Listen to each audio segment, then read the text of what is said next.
Welcome to the Banks Tour Part 3, Hot Rodding the Military. It's not common knowledge, but Banks has been hot rodding the military since 1976. First for the Navy with our big block twin turbo marine engines running on 84 octane battle gas. That was the beginning. This military thing just kept going. The burner just kept going, and they wanted more and they wanted more and they wanted more. And pretty soon we're hopping up the child of that 6.2 82 diesel, which is a 6.5 diesel turbo that powers close to 400,000 Humvees worldwide. Of those, about 200,000 are domestic. We own them. And all our allies own Humvees. But it's very old technology with an incredibly old engine design. And when we started fighting at high altitude in Afghanistan, we found out that the roads were terrible in Afghanistan. They couldn't bring in the vehicles, so they flew them in. So they go, we need you to provide guys with enough power so they don't get killed at 14,000 feet. Where the hell do you do that? Not Bonneville, Pikes Peak.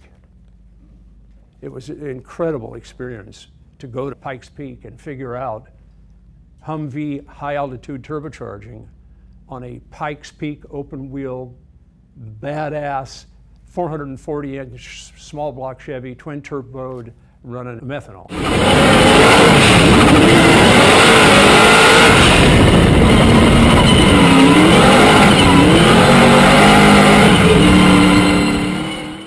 We worked out turbo control at extremely high altitude that way.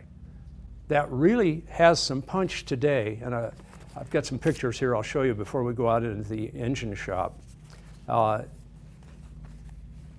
Today, we are the sole engine supplier for the vehicle that replaces the Humvee. It's called the Joint Light Tactical Vehicle. I call it the Jolt, because that's what it does to the enemy. It jolts the living hell out of them. It has the best crew protection, and it's the hardest hitting vehicle in its class. By hardest hitting, it's armament. I won't get too deep into it because I want to start the tour. So we're military, we're Marine, we're gasoline, we're diesel. You're going to see a twin turbo small block Chevy, 427 cubic inch standard deck, which is a whole lot of inches in that little pup.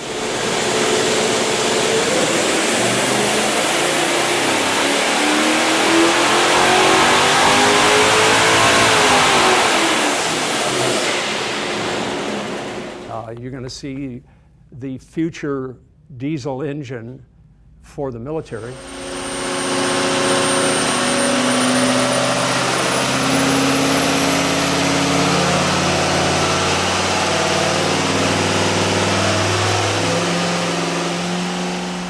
We have we're closing in on 1,000 engines, and the total deal is 19,700 engines. It's actually more than that. It's another 3,500 the Marines just added on. But the total want is 58,000 vehicles. They'll still have the Humvees, and those will be the grocery getters, but they won't be the war fighters. So a couple of the engines that we've developed for, this is motorhome. We do V10 Ford motorhomes and Cummins powered motorhomes. They're in here every day. I've been doing them since the fuel crisis of 1973. We came out with a product called Power Pack. We got into diesel. This is the Duramax, and I've been an engine customer of GM since 1969, where we buy engines directly from the plants. There's no other part of GM involved in it, and the dealers are not involved in that market path. But they approached me to do the Duramax in 2003 or so.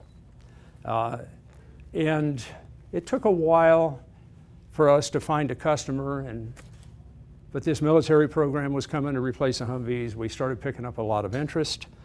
And this is the basis for our military engines, which we're building out back. This is a little V6, which you can now get as an eco diesel engine in the Ram pickups. We've been selling these for VM Motori and now Fiat.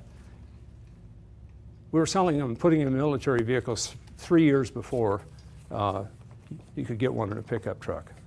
So Boeing, they have a vehicle called the Badger, uses this powertrain. Those are military. There's a lot of other hot rod stuff as we go. So I'll show you a couple of visuals of what this military vehicle looks like. Here it is compared to the Humvee. It's a lot bigger and it's a hell of a lot faster. And with 20 inches of wheel travel, it's a military trophy truck. How do you test that? Well, we ran the Baja 1000.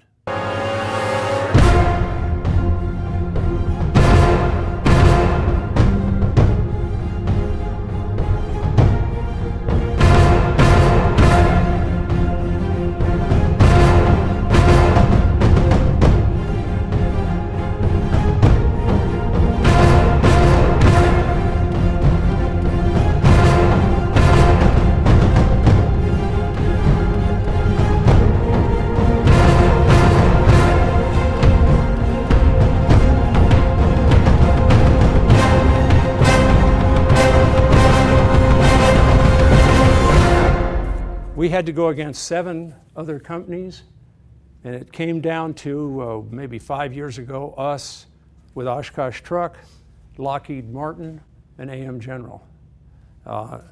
We won the business by outperforming the second place competitor in terms of performance and reliability. We're 5 times better, literally. That's the Pentagon's numbers, not ours. It's a really cool vehicle in that it comes up armored. So there's a crew capsule. And then there's just different embodiments of the vehicle, but they now have a version where they put a 30 millimeter chain gun on top. And the gunner is no longer the sniper's favorite because they can't see the gunner. He's under armor inside. Yeah, gaming it like Nintendo, which is pretty cool.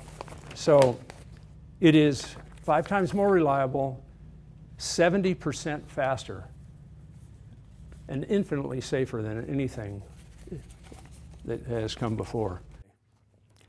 Next on our tour is part 4, one for the record, the Banks Sidewinder Diesel Top Dragster.